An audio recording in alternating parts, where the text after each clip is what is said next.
तो चलिए सिंघा हवेली की इन रोंगटे खड़े कर देने वाली घटनाओं की गहराई में उतरते हैं। पीछे मुड़कर मत देखना। ये खौफनाक चेतावनी सुंदरपुर पहुंचे उन दोनों दोस्तों के लिए एक बहुत बड़ा इशारा थी। सारी कहानी इसी अमावस्या की रात पर टिकी है, जब ये शापित नर्तकी अपनी गहरी नींद से जागती है।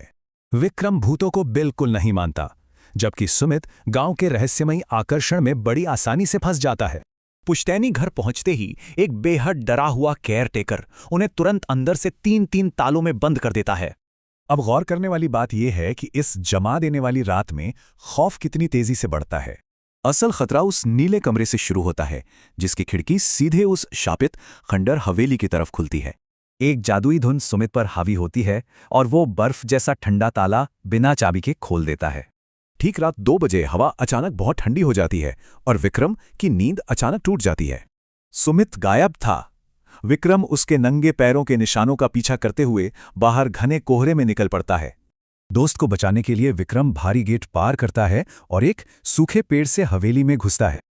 अंदर जाते ही बासी रात की रानी और सदियों पुराने इत्र की एक दम घोटू महक हावी हो जाती है। सबसे खौफनाक बात पिछले शिकारों का अंजाम है, जो हमेशा के लिए पत्थर के बेजान दर्शक बनकर जम चुके हैं।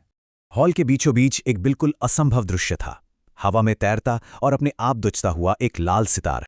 यहीं पर वो आत्मा जीवित लोगों को वश में करके अपना छीना हुआ संगीत बजवाने का दर्दनाक मकसद बताती है। सुमित हवा में तैरने लगता है और उसके हाथ जानलेवा तारों को छूने के बिल्कुल करीब पहुंच जाते हैं। शाप तोड़ने के लिए विक्रम एक भारी पीतल की मूर्ति फेंककर झूमर की पुरानी रस्सी को काट देता है। विशाल लोहे का झूमर सीधे नीचे गिरता है और उस शापित सितार को पूरी तरह से चकनाचूर कर देता है। सितार टूटते ही एक भयानक चीख गूंजती है, हवेली ढहने लगती है और सदियों पुराना यह श्राप टूट जाता है। अब वो हिंसक खौफ गायब है। उसकी जगह हवाओं में धन्यवाद की एक बेहद सुकून भरी फुसफुसाहट तैर रही है।